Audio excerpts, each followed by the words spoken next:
उंदलुस की दास्तान क़िस्त शशम हिस्सा अव्वल।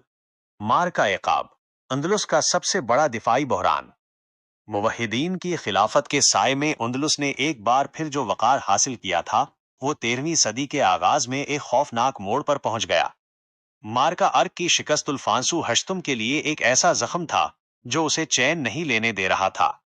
ईसाई दुनिया ने इसे मजहबी जंग क्रूसेड करार दे दिया और पूरे यूरोप से जंगजू, पादरी और नाइट मुसलमानों के खिलाफ एक बड़े इत्तेहाद में शामिल होने लगे। इधर मुवाहिदीन के खलीफा मंसूर बिल्लाह के बाद उनका बेटा मोहम्मद उन नासिर तख्ते नशीन हुआ। अन नासिर एक पुरजोश हुक्मरान था, लेकिन उसमें अपने वालिद जैसी सियासी बसीरत और अस्करी तदब्बुर की कमी थी। जब उसे ईसाइयों के अजीम इत्तेहाद की खबर मिली तो उसने भी जिहाद का ऐलान किया और अफ्रीका व अंदलुस से एक बहुत बड़ा लश्कर तैयार किया। तारीखदान बताते हैं कि ये उंदलुस की तारीख के सबसे बड़े लश्करों में से एक था, लेकिन उसमें नज़्म ज़ब्त की वो रूह मौजूद न थी जो तारिक बिन ज़ियाद या यूसुफ बिन ताशफीन की फौजों में थी। मैदान इक़ाब और मुसलमानों की होलनाक शिकस्त। 1212 ईस्वी में दोनों लश्कर अल इक़ाब लास नावाज दे तोलोसा के मकाम पर आमने सामने हुए। ईसाइयों का इत्तेहाद बहुत मजबूत था और उनके पास जदीद तरीन हथियार और ज़िर्रा बख्तर थे, जबकि मुसलमानों की सफ़ों में दाखिली इख्तिलाफात और सरदारों के दरमियान आना की जंग चल रही थी। जंग के दौरान एक वक्त ऐसा आया कि मुसलमानों का पल्ला भारी था, लेकिन फिर ईसाइयों ने एक जानलेवा हमला किया जिसने मुसलमानों के पीर उखाड़ दिए। इस मार्के में मुसलमानों को वो बदतरीन शिकस्त हुई जिसकी मिसाल उंदलुस की तारीख में नहीं मिलती। मोहम्मद उन नासिर बमुश्किल अपनी जान बचाकर मैदान से भाग निकले, लेकिन इनका पूरा लश्कर और उंदलुस के बेहतरीन सिपाही शहीद हो गए। मार्का इक़ाब ने मुवहिदीन की ताकत का जनाजा निकाल दिया और उंदलुस के दरवाजे ईसाइयों के लिए हमेशा के लिए खोल दिए। इस शिकस्त के बाद उंदलुस के मुसलमानों में मायूसी की ऐसी लहर दौड़ी कि वो दोबारा कभी एक बड़ी कुव्वत बनकर न उभर सके। कुर्तिबा और इशबिलिया का जवाल, रोशनियों के शहर बुझ गए। मार्का इक़ाब की तबाही के बाद ईसाइयों की पेशकदमी अब नाकाबिले तस्खीर हो चुकी थी। एक एक करके मुसलमानों के शहर उनके हाथों से निकलने लगे। सबसे बड़ा सदमा 1236 ईस्वी में पहुंचा, जब मुसलमानों का कदीम दारुल हुकूमत और इल्म फन का गहवारा कुर्तबा ईसाइयों के कब्जे में चला गया। वो शहर जिसकी मस्जिद की मेहराबों से सदियों तक तौहीद की सदा बुलंद होती रही, अब वहां ईसाइयों का परचम लहरा रहा था। इसके 12 साल बाद 1248 ईस्वी में अशबीलिया का भी जवाल हो गया। अशबीलिया की फतह ईसाइयों के लिए इसलिए अहम थी क्योंकि ये मुवहिदीन का मरकज और बहरी कुव्वत का ठिकाना था। अशबीलिया के जवाल के वक्त जो मनाजिर तारीख में दर्ज हैं वो दिल दहला देने वाले हैं। मुसलमान खानदानों को मजबूर किया गया कि वो अपने सदियों पुराने घर छोड़कर वहां से निकल जाएं। इंदलुस का वो नक्शा जो कभी मुसलमानों की अजमत से भरा हुआ था, अब सिमट कर सिर्फ जनूब के एक छोटे से कोने तक महदूद हो गया, जिसे ग्रनादा कहा जाता है। बनुल अहमर और सल्तनत गरनाता का क़याम। जब पूरा उंदलुस ईसाइयों के सैलाब में बह रहा था तो मोहम्मद बिन यूसुफ बिनुल अहमर नामी एक सरदार ने अपनी जहानत और हिकमत अमली से गरनाता के इलाके को बचा लिया। उसने बनुल अहमर की हुकूमत कायम की, जिसे सल्तनत गरनाता कहा जाता है। मोहम्मद अव्वल इब्नुल अहमर जानता था कि वो तन्हा ईसाइयों का मुकाबला नहीं कर सकता, इसलिए उसने मसलहत के तहत ईसाई बादशाह फर्डिनेंड के साथ मुआहिदा किया और उसे खराज देना कबूल किया। अगरचे ये एक तकलीफ दे फैसला था, लेकिन उसकी वजह से मुसलमानों को गरनाता की सूरत में एक छोटी सी पनाहगाह मिल गई जहां वो अगले 250 साल तक जिंदा रह सके। गरनाता की ये रियासत पहाड़ों के दरमियान घरी हुई थी, जिसकी वजह से उसका दिफा आसान था। यहाँ उंदलुस के दौर दराज इलाकों से भागकर आने वाले मुसलमानों ने पनाह ली, जिससे उसकी आबादी और रौनक में इजाफा हुआ। अल हमरा, गरनाता की अजमत का निशान। बनुल अहमर ने गरनाता को एक जन्नत नज़ीर शहर बना दिया। इसी दौर में इस अजीम शाहकार की तामीर शुरू हुई जिसे अल हमरा कहा जाता है। ये महल और किला अपनी खूबसूरती, पिचकारी के काम, फवारों और बागात की वजह से आज भी दुनिया के अजायबात में शुमार होता है। अल हमरा की दीवारों पर जा बजा एक ही फिक्रा लिखा हुआ है, वला गालिब इल्लल्लाह, और अल्लाह के सिवा कोई गालिब नहीं। ये फिक्रा इस दौर के मुसलमानों की बेबसी और अल्लाह पर उनके तवक्कुल की अक्कासी करता था। गरनाता अब उंदलुस में मुसलमानों का आखिरी किला था। यहाँ इल्मो अदब, शायरी और दस्तकारी ने एक नई जिंदगी पाई। लेकिन ये सब कुछ एक ऐसे जजीरे की तरह था जो चारों तरफ से दुश्मन के समंदर में घिरा हुआ था। मुसलमानों की ये बका ईसाइयों की कमजोरी की वजह से नहीं, बल्कि उनकी अपनी मसलहत और मुसलमानों के खिराज की वजह से थी। किस्ते शशम के पहले हिस्से का इख्तिताम। किस्ते शशम का ये हिस्सा हमें तारीख के इस तल्ख सबक से आगाह करता है कि जब मरकजियत खत्म होती है और बड़ी ताकतें जैसे मुवहिदीन जवाल पजीर होती हैं, तो कौमें कैसे बिखर जाती हैं। मार्का उकाब ने उंदलुस की तकदीर बदल दी थी, लेकिन गरनाता अभी भी एक शमा की तरह जल रहा था। क्या गरनाता के ये हुक्मरान अपनी बका बरकरार रख पाएंगे? और वो क्या असबाब थे जिन्होंने इंदलुस में मुसलमानों के इस आखिरी चिराग को भी बुझा दिया?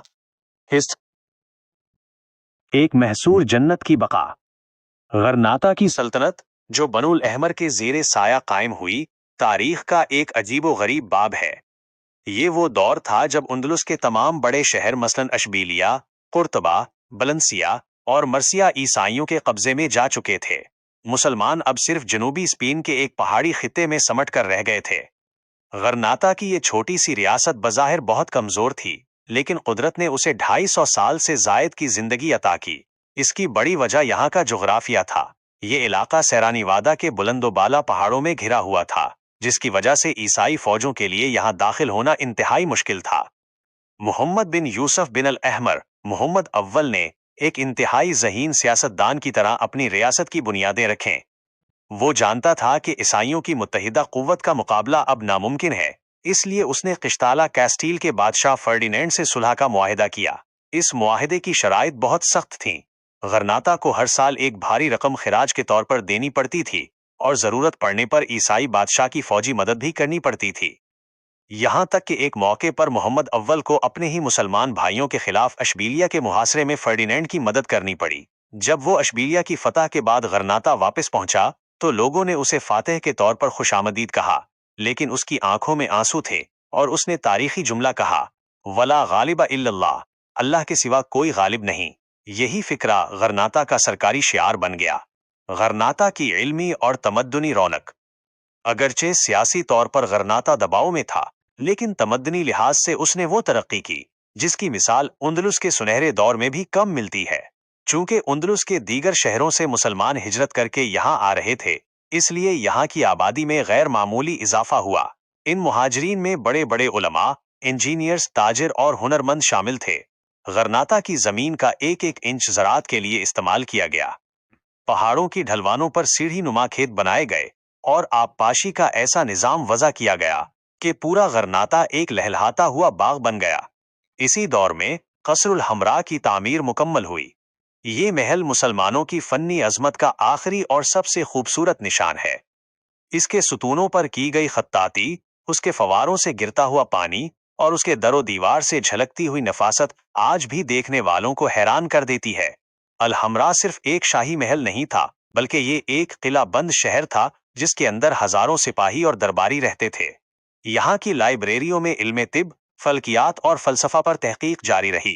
गोया मुसलमान अपनी डूबती हुई कश्ती को इल्म के सहारे बचाने की आखिरी कोशिश कर रहे थे। अफ्रीका से आखिरी मदद, बनु मरीन की मुदाखिलत।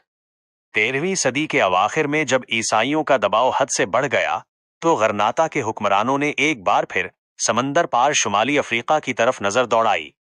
इस वक्त मराकिश में मुवहिदीन का जवाल हो चुका था और बनु मरीन, मैरिनिड्स की ताकतवर सल्तनत कायम हो चुकी थी। बनु मरीन के सुल्तान अबू यूसुफ याकूब ने उंदलुस के मुसलमानों की पुकार पर लब्बैक कहा। उन्होंने कई बार समंदर पार करके इंदलुस में दाखिला लिया और ईसाइयों को मार्का डोनोनिया, बैटल ऑफ एसिजा जैसे मैदानों में शिकस्त देकर गरनाता का दिफा किया। बनु मरीन की उन मुहिम्मात ने गरनाता को वो ऑक्सीजन फराहम की जिससे उसकी जिंदगी में मजीद 100 साल का इजाफा हो गया। लेकिन ये इमदाद मुस्तकिल नहीं थी। मराकिश के अपने अंदरूनी मसाइल और अंदलुस के हुक्मरानों की बेएतमादी ने इस ताउन को कमजोर कर दिया। गरनाता के बादशाह डरते थे कि अगर बनु मरीन ज्यादा ताकतवर हो गए तो वो गरनाता पर कब्जा कर लेंगे, जबकि बनु मरीन का गिला था कि इंदलुस के मुसलमान अब वो जज्बा खो चुके हैं जो उनके असलाफ में था। दाखिली खलफशार और ईसाइयों का इत्तेहाद। 14वीं सदी के वस्त तक पहुंचते पहुंचते गरनाता की हालत मजीद अबतर होने लगी। मुहल्लाती साजिशें आम हो गईं। बाप बेटे के खिलाफ और भाई भाई के खिलाफ तख्त के लिए लड़ने लगा। गरनाता के उमरा और वुजरा रिश्वत खोर हो चुके थे और वो अपनी बका के लिए ईसाइयों से खुफिया सौदे बाजी करने लगे। दूसरी तरफ ईसाई दुनिया में एक बहुत बड़ी तब्दीली रूनुमा हो रही थी। सदियों से आपस में लड़ने वाली ईसाई रियासतें अब मुत्तहिद हो रही थीं। क्रिस्ताला कस्टील की मलका इजाबेला और एरागोन के बादशाह फर्डिनेंड की शादी ने स्पेन की दो बड़ी ईसाई ताकतों को एक कर दिया। अब इनका सिर्फ एक ही मकसद था, स्पेन से मुसलमानों का नामो निशान मिटा देना।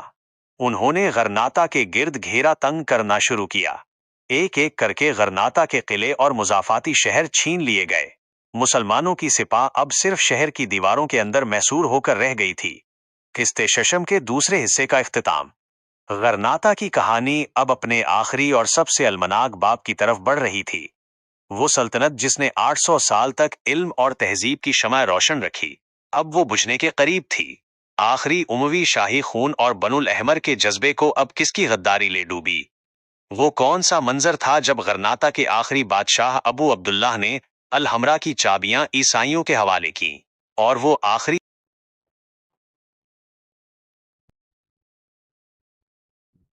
उंदलुस की दास्तान। किस्ते शशम हिस्सा सोम। गरनाता का आखिरी मुहासरा और अंदरूनी गद्दारी। सल्तनत गरनाता के आखिरी अय्याम किसी अलमिये से कम न थे।